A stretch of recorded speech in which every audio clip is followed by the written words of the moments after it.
Okay, guys, welcome to this presentation on where's all the money going. For those of you that don't know me, I'll introduce myself in a little while.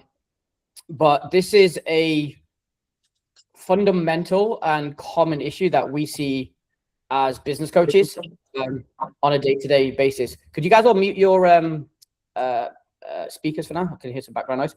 I appreciate that. There's nothing more frustrating than when your gym is actually making money and you're not, and like trying to figure out like why that is something that we've been able to help a lot of clients with over the time as they grow. And I want to use this presentation here just to share you some insights and some ideas and some things that we've used with our clients to help them not necessarily grow more revenue, but actually create more profit and actually create more money for themselves, because that's what it's really about. It's not about building something which is just like ego driven and how much money you're making. It is about, okay, like what is this business actually doing for me? Is the business actually doing what I set out to in the first place? Or along my journey, have I got lost a little bit, right? Which a lot of us do. A lot of us get lost, and there's nothing wrong with getting lost. It's just, can you course correct to actually put it back onto the direction that you want to get it to, right? Okay, so let me just get this up. So if you guys just take your phones out, and if you want to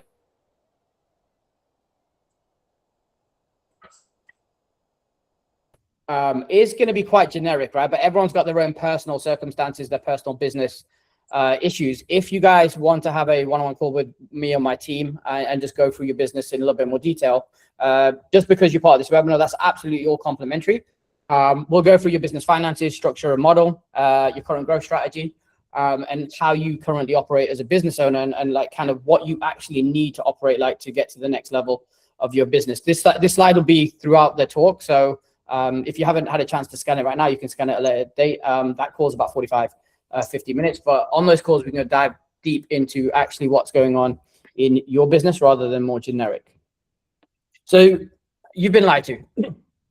And this is one of the biggest lies in the fitness industry, right? A busy gym doesn't always equal you getting paid what you should be, right? So many times we see busy gyms and gyms looking cool on Instagram.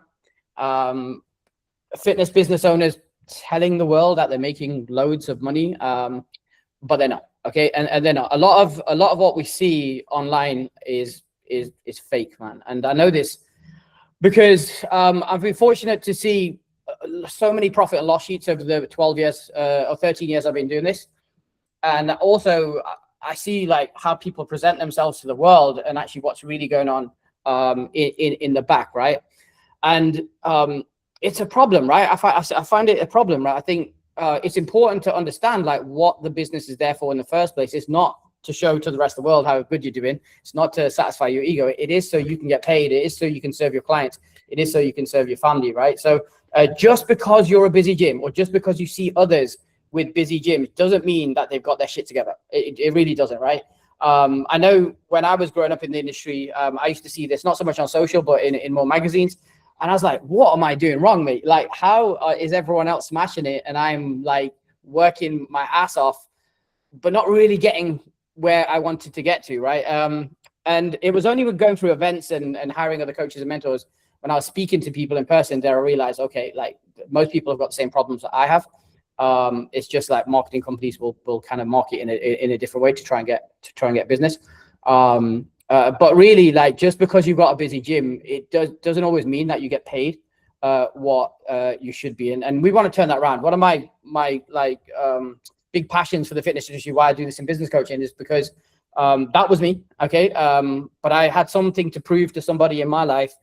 And I did manage to get there, but really, like, I don't like seeing fitness professionals not make like the money I think we are deserved to make, because of I don't think there's any other industry that changes lives better than ours, like literally, right? Do you know what I mean? But the problem is, like, the business owner tends to suffer, or the trainer tends to suffer, right? By not getting paid, not enough time to do what they want to do. And it doesn't always have to be that way. You just need a structure to actually get around that, right? And I'm going to show you some of those things today, right? So where is all your money going? Okay, this is the big question, right? This is the big question. Where is all your money going, right? The whole financial system is set for you to fail. Okay, and again, that's something I've learned over time. It goes way bigger than just the industry. It's just like how it works. It's been set up by a number of agencies, governments, and so on and so on. But like, it's really for them to collect money, not for us to keep money. Right now, as I was going through my own journey, starting to make money, I realized that I'm generating more, but I'm not able to keep any more. What is going on here, right? I thought as soon as I make more money, chase more clients, the money will come. It didn't come at all, right? And again, I see this with fitness business owners all the time, right? And is it the fitness business owner's fault? No, but it's lack of education and lack of a financial system within your business, which will cause all your money to flow out of your business unless you manage it correctly. And again, having a financial system that can better manage the whole thing will make a huge difference, right? How your money should look, right? Okay, there's two holes in that money part, which weren't on the first slide or on the second slide, which not enough business owners pay attention to. That is owner pay, and that's profit. Okay, it's owner pay and profit, because most business owners like just think, okay, do the right thing, pay everyone first, and then whatever's left, I'll kind of like feed myself and typically live off beans on toast, right? But that is the exact wrong way to do it.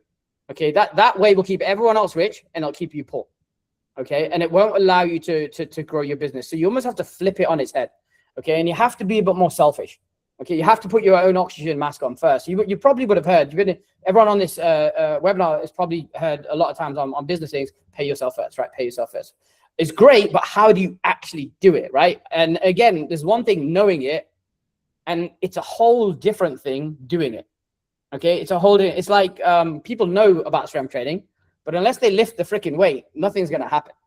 You know, I can't tell you how many times people talk about training but never do it. Do you know what I mean? That doesn't help. And it's the same in business, right? It's not what you know. In fact, you probably need to know a lot less than you think. Do you know what I mean? The real thing is the actual doing of it. Okay, and doing it, and it's different from what most do. So you are going against like norm, but I'm going to ask you, do you want to stay where you're at, or do you actually want this business to make money for yourself and profit, and so you can grow your life, spend more time with your family, and actually grow a business that you actually want to grow, right? So the problem is this, right? Most gym owners are chasing the wrong thing in the wrong sequence. So when money is tight, what do people do? I just need more leads, I need more sessions, I need more clients, right? And marketing agencies know this, right? Like you scroll on any Facebook, Instagram, all you see is marketing. I'll get you 30 clients. I'll get you 30 clients.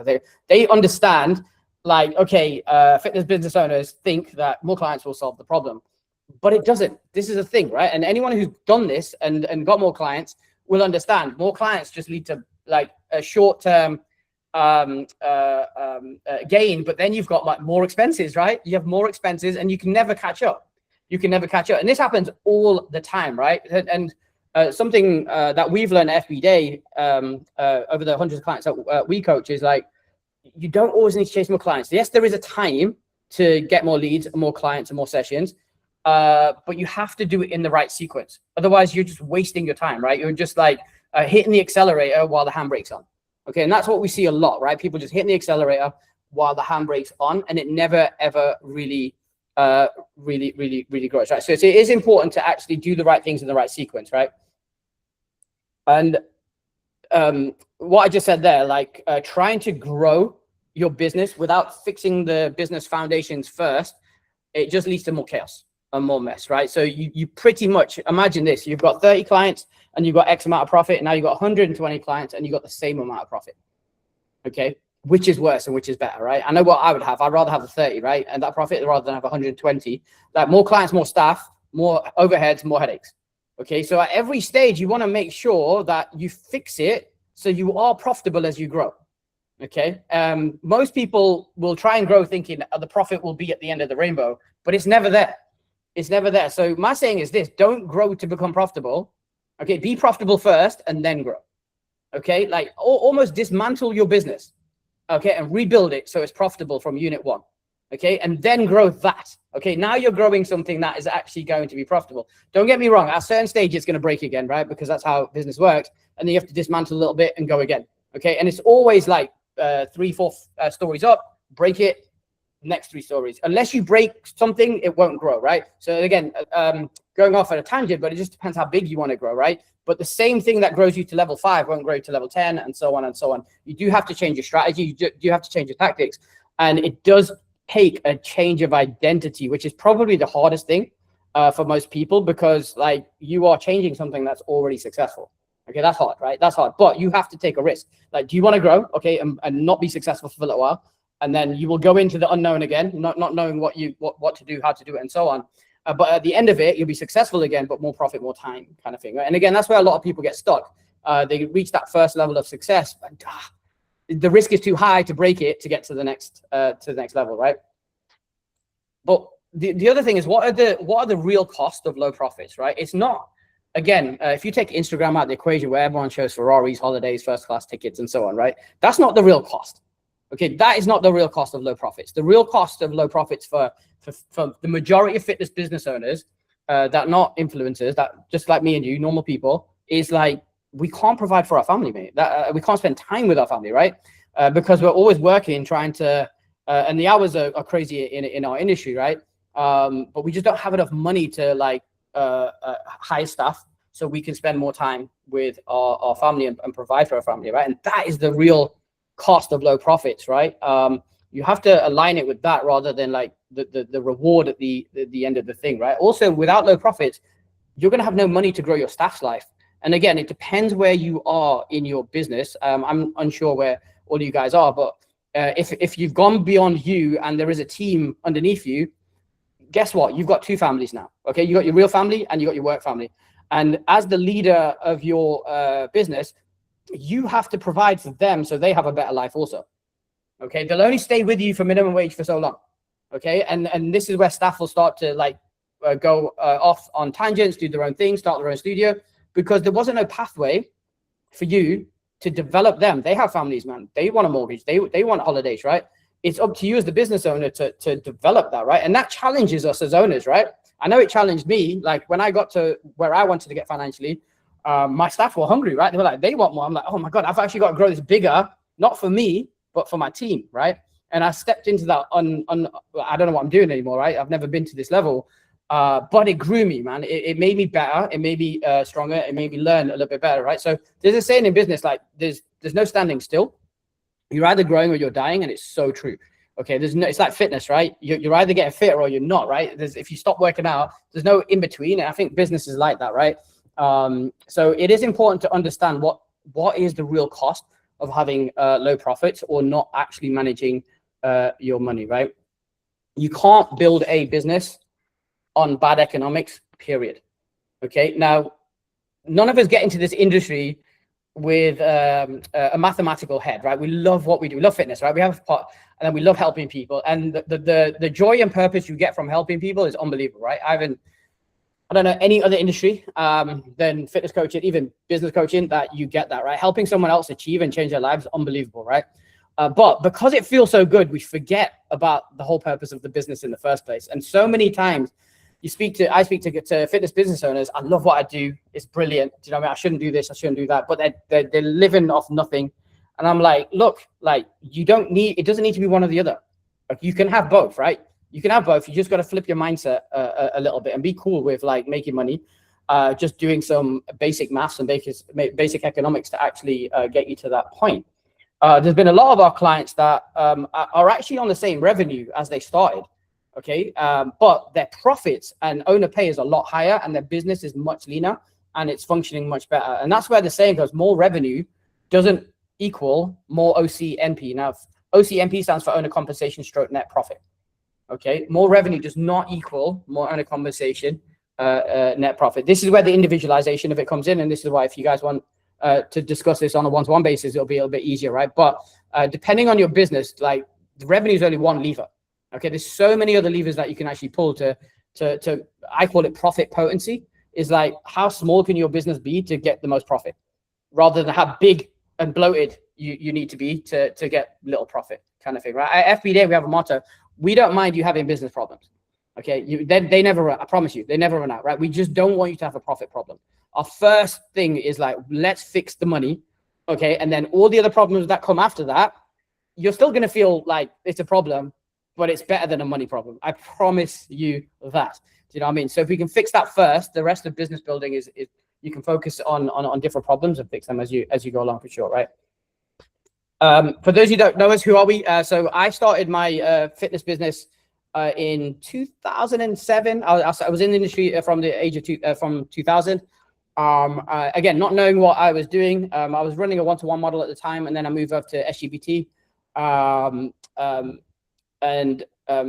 My goal was simple, right? I wanted to build a business to sell. And I had that in my mind from day one after being inspired by a book called The E-Myth, right? And if you haven't read that book, I'd highly recommend it. It's really, really good. And again, I didn't know how I was going to do it. I didn't have the skill, but I just knew I was going to do it, right? So on my journey, I did hire coaches, mentors, and people both in and outside of our industry to teach me, okay, how do I do this? How do I do that? And the best investments I ever made in my life. But in 2014, I did manage to sell it for a large amount of money. It wasn't retirement money or anything like that, but I'd completed my cycle of like, okay, starting a business from scratch to ending it, right? And I kind of fell into business coaching. I didn't plan on doing it, but one person asked me, like, how do I do it? And then it came to 2 and then 3, and then I realized I actually loved it. And now we have a team of 6 coaches. We have like 110 active gyms that we work with across the globe. And because of that, we get a lot of data. Okay, we get a lot of information. We see what's going on in the UK, Ireland, America, with people, but we get to see under the bonnet, right? Not what people are showing on Instagram. We actually get to see, okay, what are the numbers actually telling us, and we see what's going on. And what I've learned over the time is like you can have a great, profitable, high-paying business and still enjoy your life and still enjoy the business, right? Or you can have that same business, that same revenue, and it be stressed, and it be absolutely stressed, right? You've just got to tweak and change some of the stuff that you do in your business, specifically around the financials, which I'm going to go over today, and it makes a huge difference, right? If you guys want to find out a little bit more, you can go to our website, www.thefbda.com, and we've got a ton of testimonials of gym owners around the globe on how we've actually helped them, and again, specifically on the finance section. How do we do it? Basically, we have something called the 5-skill ring methodology. And the reason I bring this up, every business is holistic, okay? There isn't one part of it which is going to fix it or repair it, right? We've got creating customers, creating clients, you've got staff development, you've got finance KPIs, leadership management, and then service delivery. But these all interlink, just like the human body, just like bones, muscles, and ligaments. And you have to look at the business as a holistic unit, okay? Like just working on one thing doesn't fix the whole thing, right? You've got to think, how if I fix this, what effect is it going to have on that? And if that happens, what effect does it happen? And that's what you call strategy, right? And that's where you work with a strategic a coach or someone to help you think, okay, what are the chess moves we need to put in place so we can actually get to our goal. Today, we are just going to be working on financials and KPIs, right? So how do we help our clients keep more money? And I say keep more money rather than make money, because a lot of our clients that we get that are doing 30, 40, 50, 60, 70,000, they don't necessarily need more revenue, okay? They just need more profit, okay? Or they just need the owner to get paid more, right? So we don't necessarily aim to get more revenue. We just like you've got enough there already. It's just not potent, okay? Your business is bloated, but we need to figure out how we can turn that around. And over a period of time, a business that big, it probably takes 6 to 18 months, right, to transform and make profitable. But if you're smaller, then it's a little bit different, right? But there are 4 things I want to cover today, and these things are: number 1 is how do we help you pay yourself first? Okay. Number 2 is how do we help create a new direction for the money to flow to where you actually want it to go? Okay. Number 3 is then how do we help to install a cockpit dashboard or forecasting system, what we call the FBDA optics, that you can view every single day and see how your business is performing. Now, most of us do this with our fitness, with our heart rate, with our blood pressure, with the iWatch, right? To keep on top of our health. It's similar to that, but it's just with your business, right? And this is probably the most important thing, right? Is how we help change behavior around money, right? So that's probably one of the biggest things that stops people from actually moving into a position. And it's so subconscious. Okay, it's so subconscious you won't even know you're doing it, right? You're so used to your behaviors that when you move out of it, like you'll self-sabotage and go back into it. No different to how your clients do with food, weight loss, or whatever, because that change of identity is the harder part, right? And I always say this: if you think working with weight loss clients and calories is hard, wait until you work with personal trainers and money. It's 10 times as worse, mate. It's absolutely 10 times as worse, right? So, okay, so let me go into it. So paying yourself first, right? And I call this the upside down money strategy, or reverse engineer it all first. This is where you have to be a little bit selfish. Okay. And I say you have to be selfish to be selfless. Okay. Because if you can take care of yourself first, okay, what you can give to the world is so much different, and it's so much more authentic. You know, if you're taking care of financially, if you're taking care of your health, you can just give a lot more than if you're just doing it for the money, or you're not in the best health, right? You're on like 10x if you can pay yourself first, right? There's a lot in fitness that we can actually relate to business. And again, a lot of the teachings that I do is very related to like what I learned as a personal trainer.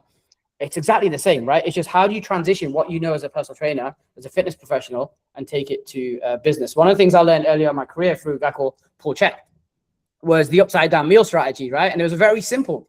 And it was the simplicity of like how he taught. And then I was able to teach my clients with no technical knowledge. It was just like, okay, dead easy to do, right? So the upside down meal strategy was like, you think about how most people eat and how most people look. And if you just flip it on his head, voila, right? This is what changes, right? Now you take that same concept and put it towards money. And that worked, by the way, when I was working as a personal trainer, right? But if you take that and move it to money, this is what I call just over broke formula. And this is how the system, the whole financial system wants you to do things, right? Okay, you collect sales revenue. Okay, you pay your staff, you pay your expenses, including taxes, which is the biggest one. Okay, if you've got any profits left, you pay yourself. Okay, and then that cycle continues. And before you know it, 10, 15 years have gone by and you are still in the same place. Okay, this is not where we want you to be, right? And I go back to the upside down meal strategy. That's how society has trained you to be, right? That's society. But if we flip it on its head, you can look a lot different, right? But you're going against the norm, right? You're going against what like most business courses, most business books teach you, right? And most of these things written are by the tax authorities, right? Just remember that, right? They're written by the tax authorities, right? Most of this stuff is for them. Okay, they will always collect their money first, right? But if you look at like how people make money, okay, they'll flip it, right? They'll flip it, and there's ways around that, right? There's a law called Parkinson's law, right? And what it states is like, no matter how much money you make, you'll be at zero at the end of it, right? So if you make 100 grand, you'll probably spend 100 grand. Okay, if you make $1 million, you'll probably spend $1 million, right? And that's just psychology. It never changes, right? So the trick is like, we get what we need, not what we want. Okay, we get what we need, not what we want. And this is due to behaviors and emotional intelligence, right? So if we want more, we almost have to, you can't just ask for more. You can't say, I want £2,000 more income. There's got to be an emotional need for that money. Okay, there's got to be an emotional need for that money. If there's an emotional need for that money, you are much more likely to get it. Okay, you are much more likely to get it. We have a tool called the lifestyle cost analyzer, which is like, okay, it works out how much money do you actually need to live the life you're currently living, how much money do you need to live the life that you want to live, and how much money do you need to live like the happy days lifestyle, right? Okay, but each pound, dollar, euro has a job. Okay, and this is the key thing. It has a job. It's going to pay for my kids' private school. It's going to go into a savings account. It's going to pay off some debt. It's not just there for their sake, right? It's got a job. And once you have that emotional attachment to that money, you're far more likely to get that money for sure, right? So the trick is you got to create a need. Okay, create the need up front, right? This is the magic formula, and this is what we do like FBDA style. And it's not so much the actual action. It's like reverse engineer the whole thing back to front, right? So the first thing we've got to do is your owner compensation has to be the first expense on your profit and loss sheet. Okay, and it can't just be a random number, and it can't be the minimum. Okay, we don't want to live off beans on toast. Okay, I say that. So a lot of people will just be very human and say, okay, I can live off $2 grand, or I can live off $2.5 grand, right? Which you can, right? But that's not the point. You did not get into business to live off minimum wage. Okay, there's no point. It's so hard to run a business. Like, you might as well get a job, literally, right? And have a good life, right? If you're going to put the effort in to build a business, which is going to take most of your life, at least get compensated for it. Okay. And a lot of the time is the person that's blocking you is yourself. Okay. The person that's blocking you is yourself, right? Is because what you write down on that paper, what you want to get paid is what you believe you should get paid, rather than like, okay, take it to the next level, right? Don't worry about how you're going to get there. You'll figure it out, right? As soon as you put things down on paper, you'll figure it out. I know I have on a number of occasions, every time I try to improve my my owner comp or my profits, I've never been to that place before, but I've learned that, okay, I will get there. And that's what I get up for every day. Okay, I don't know what I'm doing. Let me figure it out. Did that work? Did that not? And that I kind of enjoy that, right? And that's how I get to new levels. But at the start of my journey, when I didn't have the experience, I had fear. Do you know what I mean? I didn't know what I was doing. I remember I wanted to make 100 grand in my PT studio revenue, and I made it. And I realized that's not much money. There's not much left over. Then I tried to make 100 grand profit. And over the next few years, I made it. And I said to myself, you know what, why did I set my goal so small, man? At that point, I started to believe, okay, this is possible. The only thing I need to do is set the goal bigger. The actual work is the same. It's just different. What I mean, the effort is the same. It's just the work you do is different, right? So it is really, really important to like set an owner comp goal. An owner comp goal that is challenging, is a bit scary, but it's what you want. It's what you want, right? Once you've set that goal, the next one is the business profits. Okay, we're gonna say, okay, how much profit does the business need to make? And this is gonna be separate from you. Okay, two different entities, you and the business, two different things, right? Now, the business doesn't need as much profit as you think for phase one. And what I mean by that is, right, phase one is getting your lifestyle costs out of the business, right? Let's say, for argument's sake, let's say if it's 10K a month, right? You're living comfortable, right? You're living comfortable. Once you hit the target, you might say, okay, I don't need any more money out of the business. I can start to increase my business profits and maybe grow the business, right? But for most people, they're not at level one yet.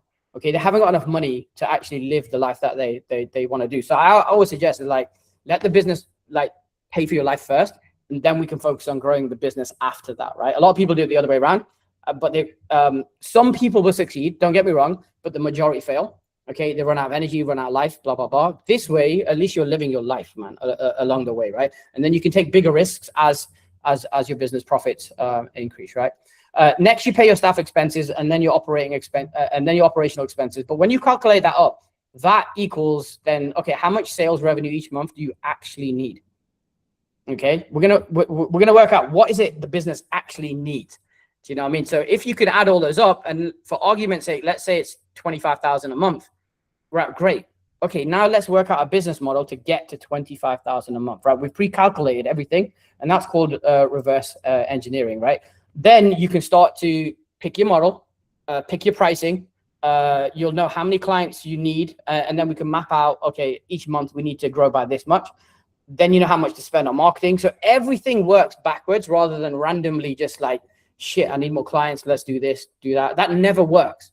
Okay, that never works, right? And I look at it like this. If you were to build a building, would you do it without architectural drawings? And the answer is no, right? So why would you build a business without architectural drawings, right? In this case, architectural drawings are numerics, okay, are numerics. They're the maths that go, and then you just follow the maths, basically. If you don't, and it's a bit like building a building, you'll build it one story and it's going to break, okay? Because you haven't calculated what steels you need, what structure you need, and so on, right? It's exactly the same with building a business, man.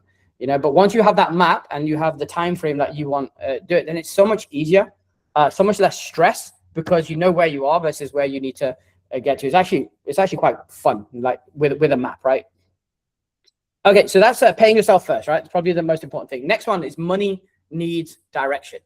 Okay, money needs direction. If you do not create the flow, it will flow into somebody else's system. Okay, what I mean by that is if you don't take care of your money, it'll end up in someone else's pocket. Okay, you might have heard the saying, more money, more problems.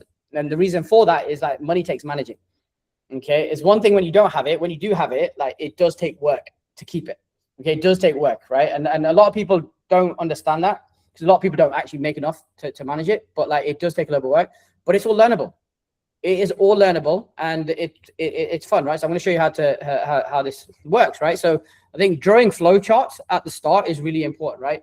Now, all of your revenue is going to land in your operating account, right? Your OPEX, or what we call it, right? Now, typically at this point, you'll go and spend it on team, on expenses, et cetera, right? We just need to change that, right? And I'm going to use government taxes as an example, right? You don't even get a chance to use that money. They take it straight out of your paycheck. Okay, they've created their direction, they've created their flow, that money's coming to us before you even get a chance to actually do it, right? And again, like as much as that sucks, you got to copy that system because it works. It works, right? So instead of like that operating money going to expenses, that should go to you first. Okay, so whatever you've set as like what you want as a wage, pay yourself physically first. Just take it out your business account and put it into your personal account, right? Now it's going to be scary at first because the question is like, what if I don't have enough money to pay everyone else? What am I going to do, right? Do you know what I mean? And that's it. But I would want you to have that problem. Okay, because if you've got that problem, you are much, much more likely to get sales to fix that problem. But if you don't create that problem, you're much, much more likely to live off nothing and think I'll do it next month. Okay, the pressure is different when it's about someone else's money than it is yours. And you need to create that pressure. You need to put that money into your account and then figure out, fuck, how am I going to actually pay everyone else? Well done. Look, now you're in business. Let's make some sales. Let's make some money. Okay, that's how you do it. That's how you do it, right? Okay, but then it becomes a habit. Okay, once you got into that habit of doing it like that, you start to develop as a business owner. Okay, your sales skills will improve, your marketing skills will improve, your finance skills will improve, right? Which is being a business owner, right? But it'll only improve when you need it. Okay, it won't improve because you want it, right? So you've got to create that artificial need upfront, right? Next, the business, it goes to the profit account, and then once that's set, now we figure out, okay, whatever's left, okay, we've got to cover staff pay, operating expenses, and everything else, right? But like the reason I'm sharing that is you have to build this tunnel of where your money's actually going and actually do it. I said at the start of the talk, right? One thing, the knowledge is one thing. Where we see people actually win is they're doing it. They're doing it. They're not overthinking it, and they're doing it. Yeah, they do have accountability because they're coaching with us, so that definitely makes a difference. But like, you can't just nod your head on these webinars and then not do it. Nothing's going to happen, right?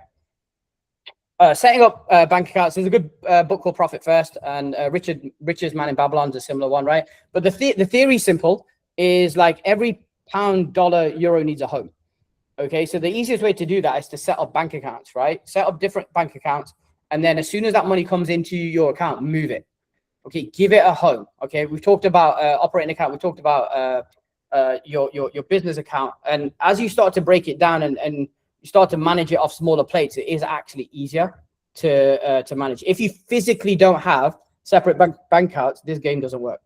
Okay, I'd highly recommend reading that book, Profit First, or The Richest Man in Babylon. Both of them talk about the same thing, but it's probably, I think, the best financial system ever to manage your money, right? So physically having those bank accounts makes a huge difference, right?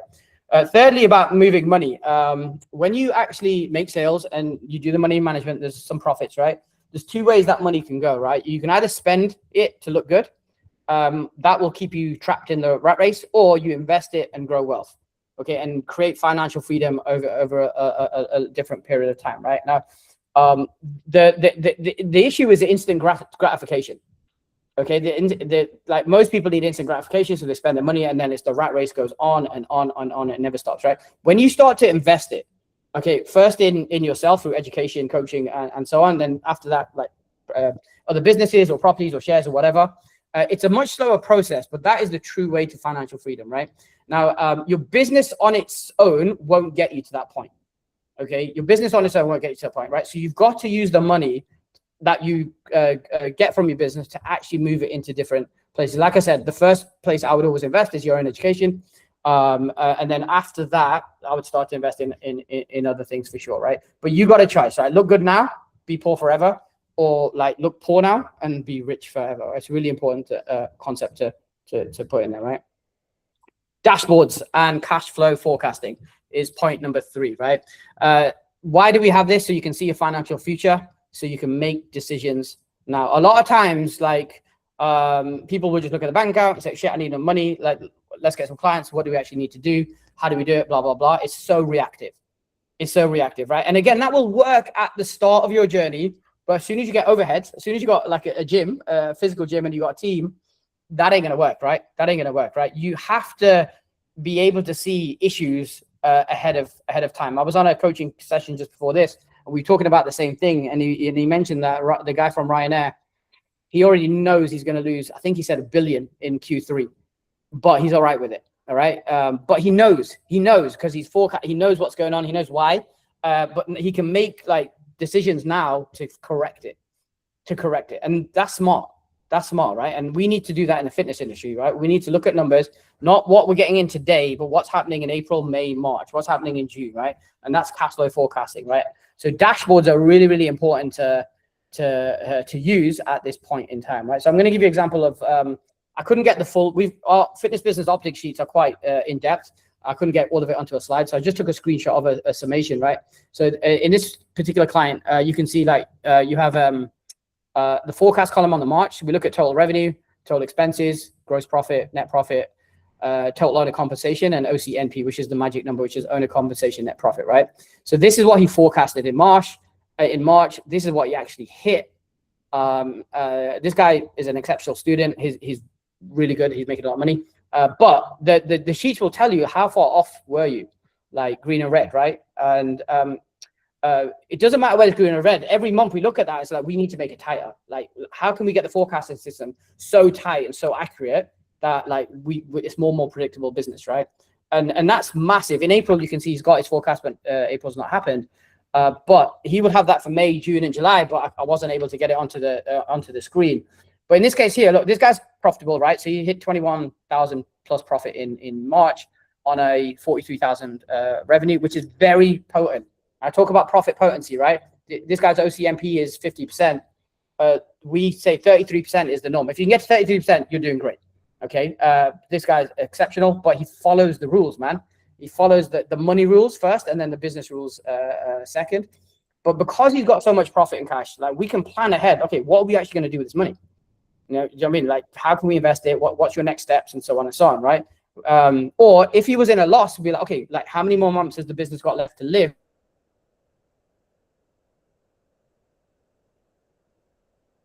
Situation on the other side.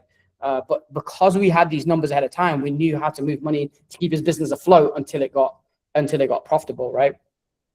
Dashboards are really key, right? I know we're talking about money, right? But one of the major dashboards is how happy you are. Okay, I think as you're growing your business, it's important to stay happy. Okay, because if you're out of energy, if you hate your business, the whole thing goes down. But we need to track it. Okay, so how we track it like this: how happy are you with your business? How happy you are with your life and your business life alignment. Okay, your business life alignment is key, right? Because at different stages of your life, you're gonna want different things. Okay, I never thought I would not be a personal trainer ever. Like I loved it, right? I had a studio, it was brilliant, but circumstances happened in my life where I had to then do move to a different city and do something else. And I found it, right? If I had a PT studio, would my life work? No. So I couldn't do that at that moment in my life, right? So things do change. Okay, but it's important to know and monitor this so you can course correct quickly. Okay, if you don't track it, then you can't course correct, and it's really important, right? On the top here, you've got the owner comp goal. Again, this is one of the things we track. It's like, look, okay, let's scale up like how much you can actually pay yourself and what did you actually pay yourself, right? This guy's flat, but normally would be like 5, 6, 7, whatever it is. Again, and we physically get them to take the money out. Say, okay, if that's what you want, learn how to live with it, and then figure out how the business is going to pay for it afterwards. Do you know what I mean? It's scary, but it works. Okay, it's scary. It's one of the saying, if you want to learn how to swim, just dive in the deep end. You'll figure it out faster, right? It's exactly like that, but it's important, right? The financials. These are dashboards.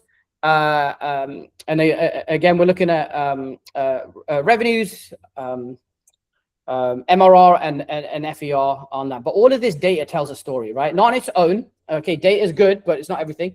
Okay, we do need to have conversations to see what's actually going on.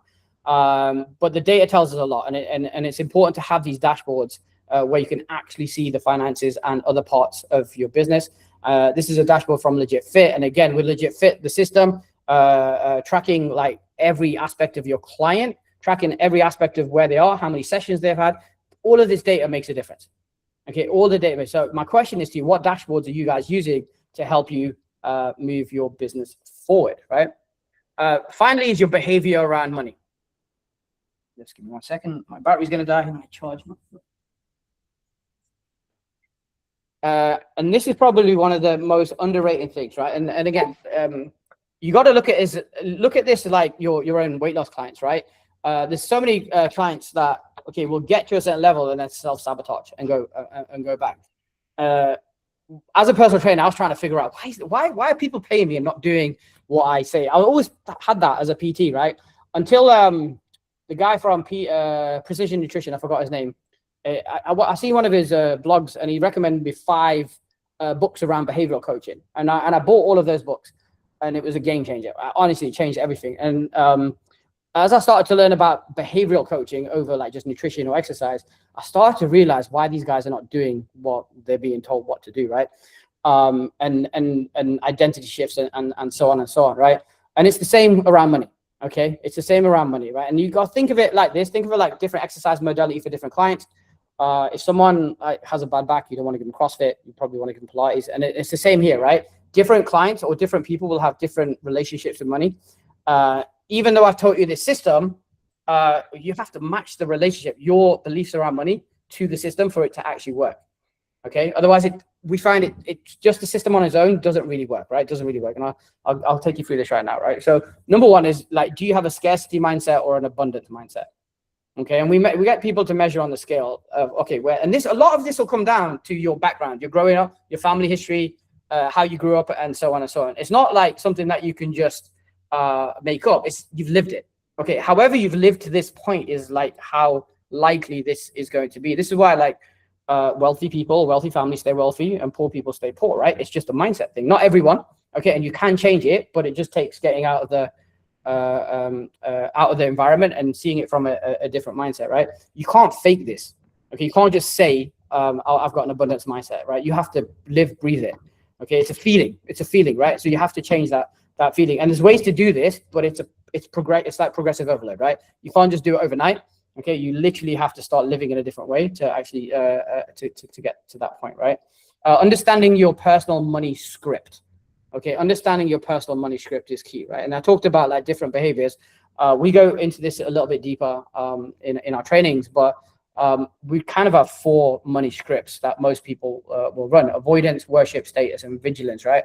Now, there is no right and wrong. Let me be clear, right? There's no right or wrong, right? If you just because you like Ferraris and flash things, you can be rich, right? If you want to save everything, you can still be rich, right? It's horses for courses, right? Everyone's got their own thing, but you have to attach your personal money script, your way of doing it, to the system we're going to try and build for your business. Otherwise, it just won't work, right? You just won't align with it, and this is where we see a lot of breakdown. This is where we find one-to-one personal coaching is better than like big group business coaching that you probably see. I just can't see how that works, right, for most people, right? So finding out like what is your money script, and then working your plan around you more than anything else, right?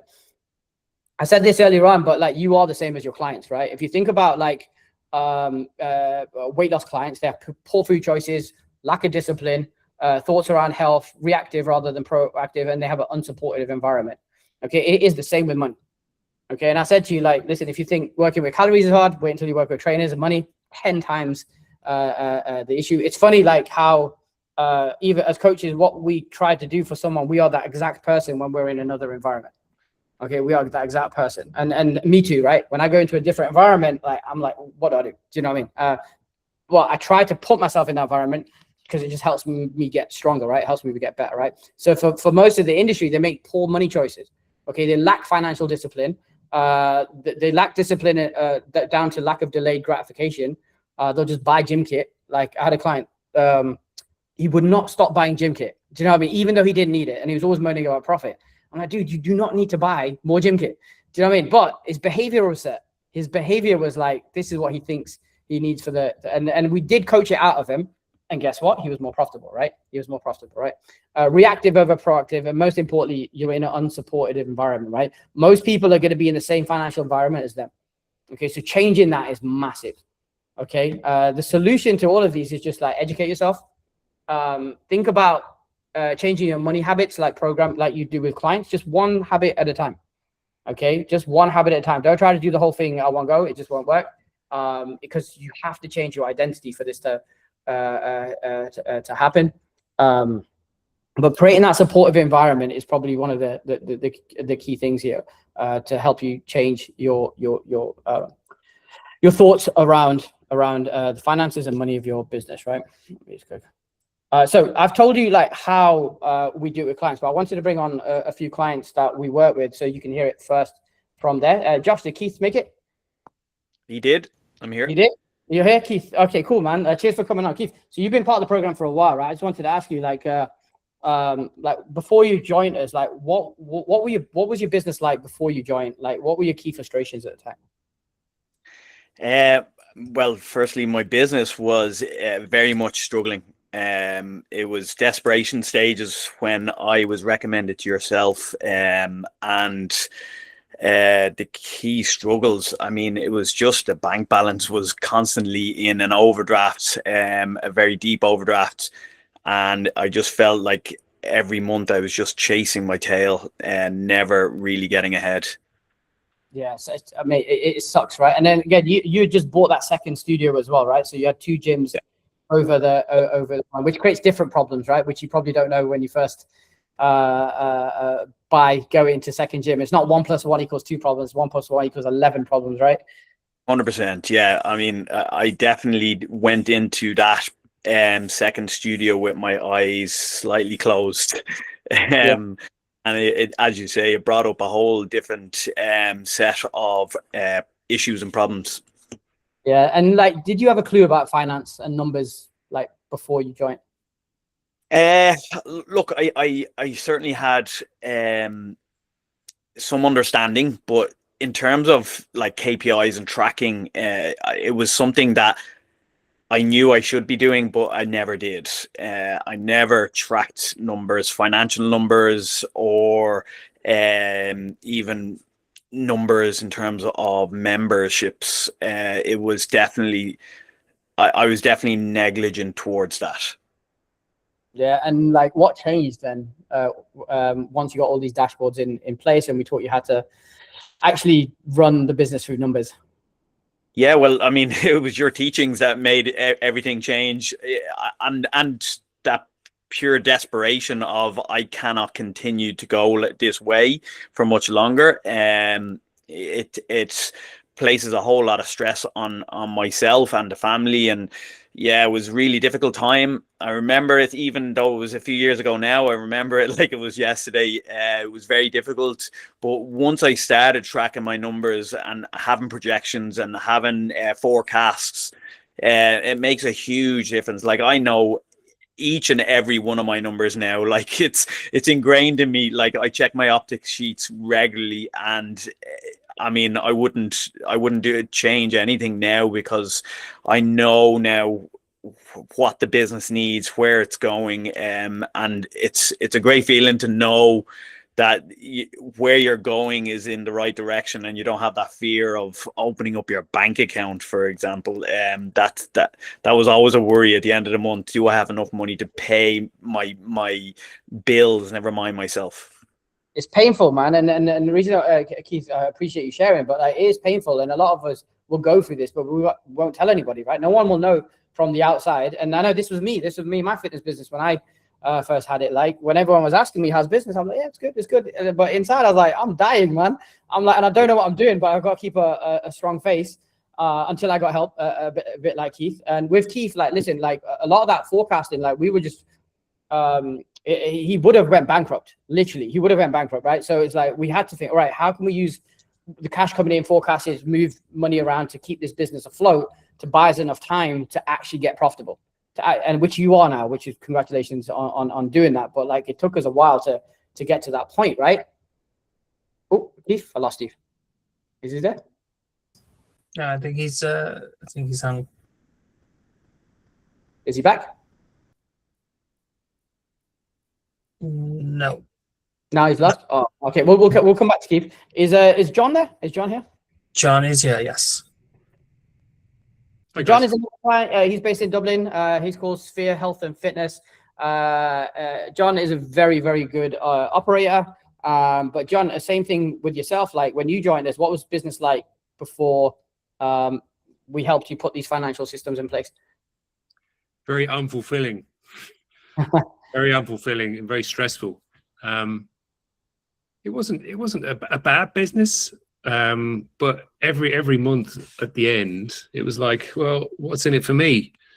You know, I've been bringing this business home with me. All my staff can knock off and they finish their coaching with a big smile on their face, but I'm the one coming home with a frown on me, and I couldn't put my finger on why that was. And it was just a lack of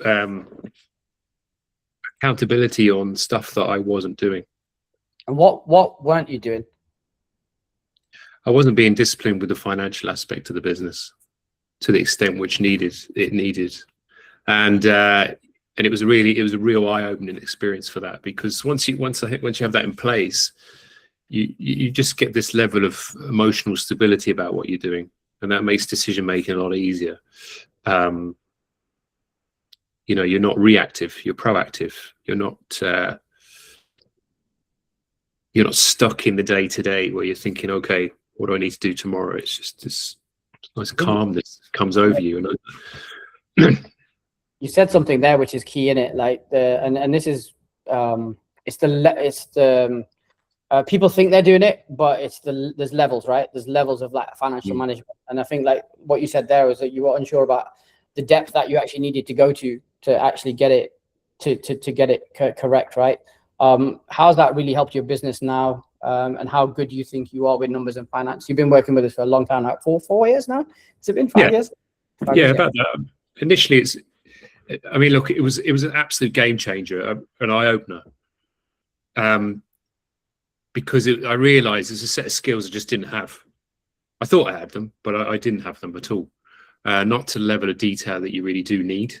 And that's where the dashboards come in. Because once you have the data, you have control over things. It's not this runaway train where at the end of the month or at the end of the week, wherever you use for, to feel your life. It's not out of control. You know what's coming. You can forecast things, and as I say, that brings a level of emotional stability to the business, which you should have, because you can't think clearly under pressure. You can't think clearly when everything's just, you're putting out fires all the time, or you see a fire coming down the road, which is even worse, whether that be staff or financial or operations or systems, whatever it is. So one thing I would allude to, it's not just financial, it's also system based. And just having the discipline to just, and again, it's not an overwhelming type of skill you need to acquire, I think, in terms of taking so much time to do this. It's not, I think an hour a week of just focused effort on the dashboards is enough for me to really, but that's taken time. That's taken time to get to that point. And John, like, you are now out of the business totally, right? And like when you started with us, you were training clients still, and now like you have multiple locations, 2 gyms, and you're not doing any delivery, any sales. You've built your team to do that, and like the data and the dashboard and the finances have helped you to get to that point, right? Yeah, and I think that's come in layers, though. It's not an overnight thing. So initially, you kind of start to remove yourself. I know I still coach because I do enjoy coaching, but it's through choice rather than through necessity. So once you have the control over the financial aspects in particular, then you can start layering. Okay, I can now possibly look at removing myself from sales, the marketing, and the bits and pieces that you're not fulfilled by. And I think that's the key bit, really. And then you start living.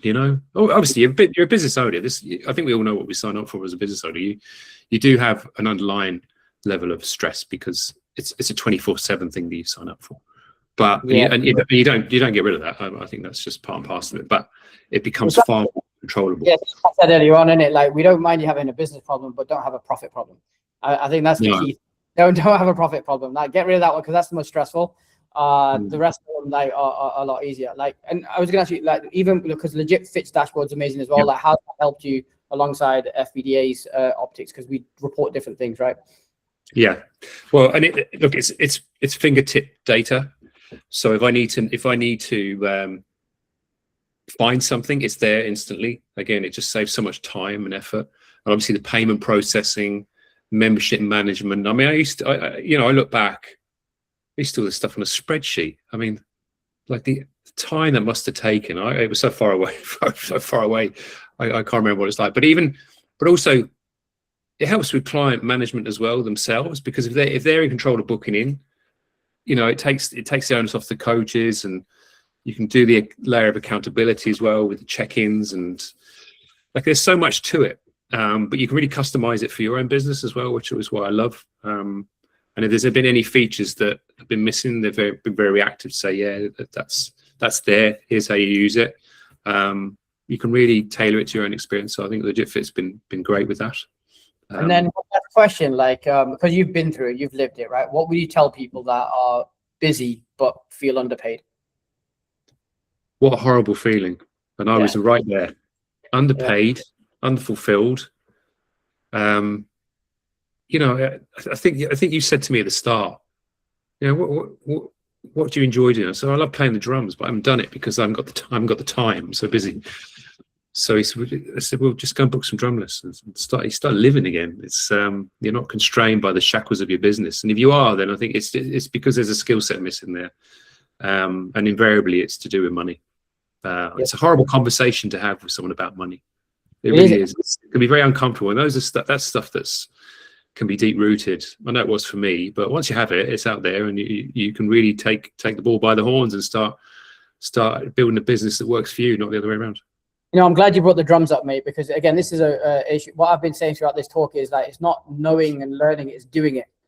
You know, that do the thing, just do the thing. Honestly, that makes a difference. And again, this was me. I loved football, and I stopped playing because I was just busy with work, and I could play all the time. I could have done it all the time, but for whatever reason, I didn't. And I loved it when I got back to it, right? And it was £6 for 5-side football at that time. So it wasn't a money thing. But a lot of people don't do the thing, even though they can. And for John, it was the drums. And this is why I talked about the happiness score, right? So one of the first things we do as coaches is like, okay, like what's going to make you happy? Okay, what's going to make you happy? And for me, it was football. For John, it was drums. And I just do the thing. Trust me, you can do it. And it's amazing how then you can fit your business around your life rather than your life around your business, right? But you've actually got to do it, and that's where the issue is, right? So John, thanks for sharing that. I appreciate it. Did Keith come back at all? He did, yeah, he's there. Yeah, Keith, sorry we lost you there, man. I was just gonna ask you that the one last question. Now that you've been through it as well, like what would you say to people that like are busy but underpaid? I think the biggest thing for people to do would be to get help. Honestly, like I think as business owners, we may have gone into it reluctantly in a way, or you know, we're coaches, we're trainers. That's what we specialize in, and then on the kind of fall off of that is that we now are business owners, but we're not really experts in business ownership. It's more about coaching. So what we probably, I know for me for sure, I should have sought out help a lot sooner than I did, because I would never have been in the position I went if I had a coach coaching me a lot earlier. So I'm very, very thankful for FBDA and for yourself, Nikki, for giving me the opportunity to help my business grow, where now I am like, the stresses I have now are very minor compared to what they were before. I have to say, like, I say bring on these stresses, because they're far easier to deal with than before. I get on our calls now and I'm smiling, whereas before there was very rarely a smile. So if anybody is on this call that is kind of in a place where they're struggling in their business, you gotta reach out, take Nikki up on that call opportunity. Just 45 minutes. I remember our very first call, I was desperate and you helped me every step of the way. So get help, because you will definitely grow from there. Keith, cheers for that, man. And I've been through the journey with him, so I know exactly what stress, and they've been stresses, mate. Like, honestly, like, so many things have gone wrong in that, but we've managed to get to the point where it is now profitable, and he's coming out to the other side, right? It does help when, and one thing he said there, right, is like, it is much, if you do get help earlier on, it's quicker. You don't see these problems. Like some of the gyms that we get, like, are doing like high amounts, 30, 40, 50,000. It's much harder to turn them around. Do you know what I mean? But they've made revenue. They're good at getting clients. But like I said earlier on, like, that's not the thing that they need to do, right? It's not getting them any further. But that's all they know. They think more clients will actually get solve the problem. It doesn't. There's a time to get clients, and there's a time to look at your business structure. So Keith, I appreciate that. So based off the talk we've done today, these are the key actions that I would recommend to you guys, right? Number one is create your money system so it works for you. You have to tie in your own money script and your own money behavior around the system. Okay, I showed you the system that we typically use, but it doesn't fit everyone. It doesn't fit everyone, right? If I have an extra large t-shirt, it's not good for me. I'm too small, right? I need to get like a small or sometimes a medium when I put on a little bit of weight, but it's got to fit me. It's got to fit me, right? So it's the same with your business, right? You have to fit it towards you. Number two is install your dashboards and learn how to forecast. Okay, if you I know it's the spelling mistake there, so apologies about that. Like I can't spell to save my life, but that's probably why I ended up in the fitness industry. But like what I would say is like if you can learn it yourself, or you could use a system like ours and we can coach you. It's entirely up to you, but either way you've chosen business ownership, so it's a non-negotiable. You have to do it. Okay, you have to do it. And then number three, get support to help change your behavior around money. And this is what I've been saying throughout the entire webinar is like the brain that causes the problem can't be the brain that fixes the problem. Okay, now you don't need someone outside help forever. You just need it for a period of time until like we can course correct the way you think, and then you're off on your own to do your own thing, right? So I'd recommend all of them, right? So that's the end of the talk. I'd love to open it for questions if anyone has any. I'll just leave this this slide up. If you guys do want to book in a discovery call or a diagnostic call, sorry, with us, just scan this code and book that in, right? For sure, right? So, Josh, is there any questions? No questions in the chat, but if anyone has any questions for Nikki, please feel free to do it. Or even if it's something you want to chat offline, I'm sure Nick, you can book in the call and Nikki can answer those questions more one-to-one as well.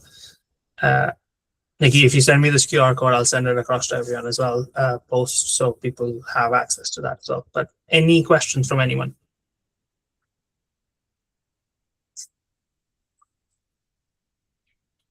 No. Okay. No questions? No questions.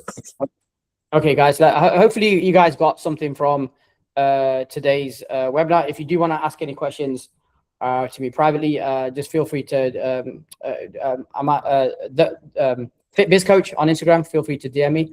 Otherwise, if you want to book a call, I can talk to you on that call. Right. So, all right. Thanks for your time. Thanks for your time, everyone, and I'll get the recording over to you guys by tomorrow, so you have it. And Nikki, if you send that QR code, I'll send that across with the recording as well. That's fine. All right, guys. Speak to you guys later. Thanks very much. Good to see you, Jason. Bye-bye. See ya. Cheers, mates.